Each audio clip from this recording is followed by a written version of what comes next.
terms of data visualization, what areas do you focus on? Oh, What areas yeah, do you yeah. focus on? And give us an example of how you would approach a typical client. And I would assume they're more medium to larger clients, but the principles are still the same for a smaller to medium client. So how do you approach? The company says we want better reporting, we want data visualization, and Yeah. of it, and that also because you're trying to solve a problem, right? That's what data visualization is doing, isn't it? Yep. Yep. Um, So, if you're consulting or you're training, you're trying to upskill, people in their jobs and help them be more effective. Or if you're you're trying to go in somewhere and build the visualizations for people, but we never want to go in, and we always want upskilling and reuse and education to be part of our consulting. By the time we leave, we want you to be able to be data visualization developers. We don't want to.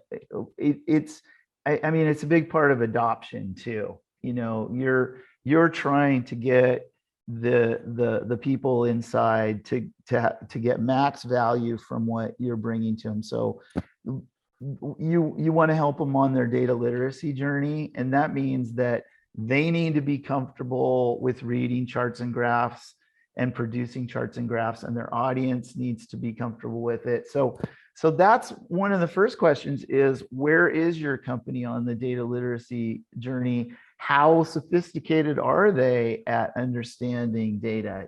Because if this is like the first go, you want to keep it simple. mm, You don't want to show them fancy bottle charts and things they've never even seen before, and they don't have, they're mm, because you got about 3 or 4 seconds to get somebody's attention, mm, or then they just turn off. So yep. that really insightful, meaningful, actionable um, insight that dashboard is showing them, you want to get right away, and no brain power involved. You want it to jump right out to them. And Mm, so that's part of the design aspect, leveraging the gestalt and the pre-attentive attributes and all that stuff that designers and graphic artists are really good at. But really, the first step is in our define stage, and it's very much like a classic software requirements activity. You're trying to we have templates that we use, interview templates, to make sure that we touch all of the boxes that we need to know. um, but really, you're trying to have a conversation with someone and have them go through kind of this discovery process as they think about their business and they think about their spreadsheet and their reporting that they're using now, what works and what the pain points are. And because you're looking for an improvement in a return on investment for them over and above what they have now. yep. And then there's a lot of other things that go into the recommendation for what tool set they use, which has to do with what licenses they're already paying for, how much they can afford, what their distribution model is going to be like. So there's a lot of things that go into it. But at the end of the day, you're trying to help them express and understand what their key business questions are that they want this data visualization to support. you Right. know that's that's the that's the crux of it. And it may be that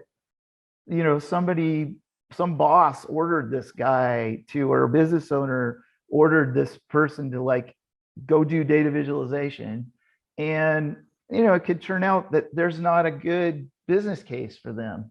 Yep. But and but one of the things, by following a really good project management framework, is that you make sure that you don't have a lot of churn, a lot of scope creep, and that you're getting this validation at each step of the way that you're doing. So kind of some classic agile development things. Yep. And you know, it's not rocket science, but it's like everything else. If you're organized and you focus on quality and you follow a good process and you have good people, you can have a better chance of a good result. Yep. And that last step, which is the deliver, is the one where a lot of people fall off and drop the ball. You know, it's really important when you get to the end of the process, even if it's only been 6 weeks, that you take the time to train the audience on how to use this new artifact, and that you check back with them. You know, you just don't email them a link and think that, oh, I'm done. You know, you're not going to get adoption that way. And, you know, if you want to get future business and you want to get a good reputation, you want those dashboards you develop to be adopted. You want to show that there was a return on investment for the money that they spent.